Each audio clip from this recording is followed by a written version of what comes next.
Little Birdie. The Beacon's Second Reader by James Hiram Fassett. What does little birdie say in her nest at peep of day?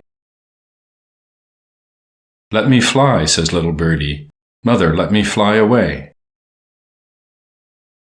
Birdie, rest a little longer, till the little wings are stronger. So she rests a little longer, then she flies away. What does little baby say in her bed at peep of day? Baby says, like little birdie, let me rise and fly away.